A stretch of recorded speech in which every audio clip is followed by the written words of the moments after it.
L'entretien. Mesdames et messieurs, bonjour. Bienvenue à toutes et à tous sur les ondes de radio Ifriqiya FM pour suivre cet entretien. Aujourd'hui, nous abordons un sujet crucial qui touche de nombreux Marocains. Selon les derniers chiffres du rapport Baromètre arabe, plus d'une personne sur 3 vivant au royaume envisage de quitter le pays.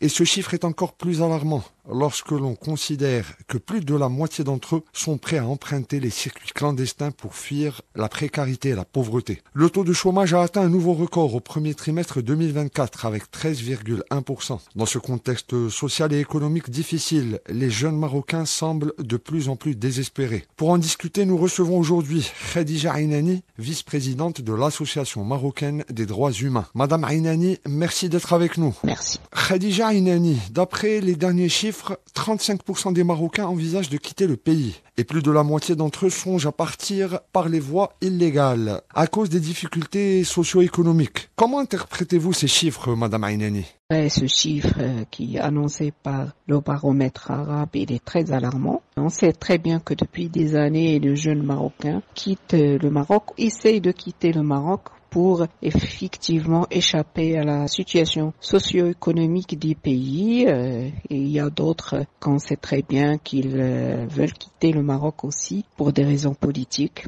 Nous sommes un pays non démocratique, un pays où il y a la restriction sur les droits et libertés, y compris donc la liberté d'expression et la liberté de croyance, la liberté de vivre comme ils veulent dans leur pays. Et d'ailleurs, pour la jeunesse, la liberté, c'est une chose très importante dans leur vie. Donc, il y a plusieurs jeunes Marocains qui ont tenté donc ces dernières années d'aller en Europe en principale destination. Selon vous, Khadija Aynani, quelles sont les conditions spécifiques qui ont conduit les jeunes Marocains à cette volonté de fuir le pays? Même au péril de leur vie, faut-il le rappeler? L'OIM déjà, elle a considéré le Maroc parmi donc, les 10 pays les plus dangereux pour leurs citoyens dans le parcours donc, de migration. On sait très bien que depuis au moins 2016, après le soulèvement qu'a connu donc la région de Rif, la région du nord du Maroc, des milliers de jeunes ont quitté le pays à travers soit la Méditerranée, soit à travers l'Atlantique pour aller dans les îles Canaries aussi. C'est vrai que c'est la cherté de la vie, c'est aussi le taux très élevé de chômage au Maroc, c'est les opportunités qui sont de moins en moins pour les jeunes dans les études, dans la recherche de travail, dans les conditions même de travail, parce qu'il y a des cadres aussi parmi les jeunes qui quittent le Maroc, parce que les conditions de travail ne sont pas très favorables donc pour leur motivation et pour leur engagement dans le milieu de travail. Et il y a des médecins, il y a des ingénieurs qui quittent le Maroc chaque année. Donc on a une hémorragie surtout parmi les jeunes qui quittent le pays et ça a des impacts sur le développement du Maroc. Un pays comme le Maroc qui a besoin de ces jeunes, qui a besoin de ces compétences, qui a besoin de ces citoyens qui ont étudié au Maroc dans des universités, dans des écoles marocaines et qui normalement devraient trouver leur chance ici au Maroc pour travailler dans différents secteurs. Mais malheureusement, ce qui se passe au Maroc n'encourage pas les jeunes pour rester au Maroc. En ajoutant à tout ça la situation politique, comme je disais tout à l'heure, qui n'est pas favorable pour les jeunes, qui ont besoin de plus de liberté, de plus de droits, de plus de possibilités, d'ambition dans leur pays, donc ils tentent leur chance ailleurs, dans d'autres pays. Et surtout, comme vous l'avez dit, le Maroc, il a cette opportunité de proximité des pays européens qui sont développés.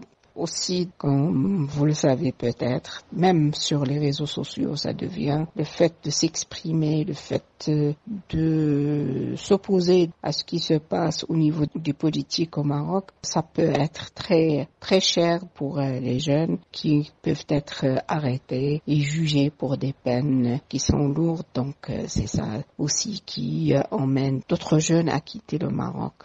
Il y a aussi le problème des libertés individuelles, soit pour des libertés de croyance, soit pour d'autres libertés. ils sont contraints de quitter le Maroc pour demander l'asile dans d'autres pays comme l'Espagne, la France ou autres. Khadija Aynani, pourquoi les autorités marocaines n'arrivent-elles pas à améliorer les conditions sociales pour offrir des perspectives à la jeunesse marocaine et ainsi réduire l'exil ?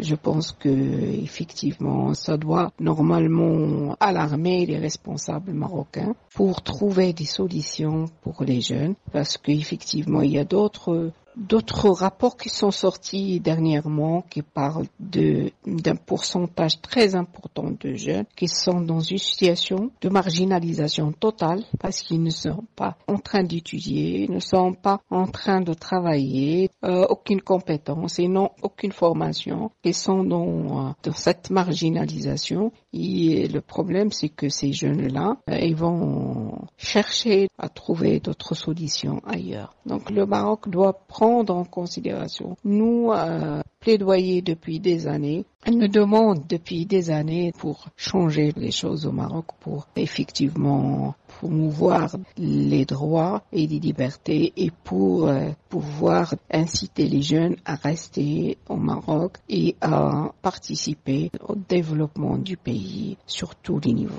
Merci Khadija Aynani pour vos éclairages. Je rappelle que vous êtes la vice-présidente de l'Association marocaine des droits humains. C'était un entretien que vous avez suivi sur Radio Ifriqiya FM, préparé par Ali Kefsi et présenté par Fouzi Merad. Restez avec nous pour la suite de nos programmes.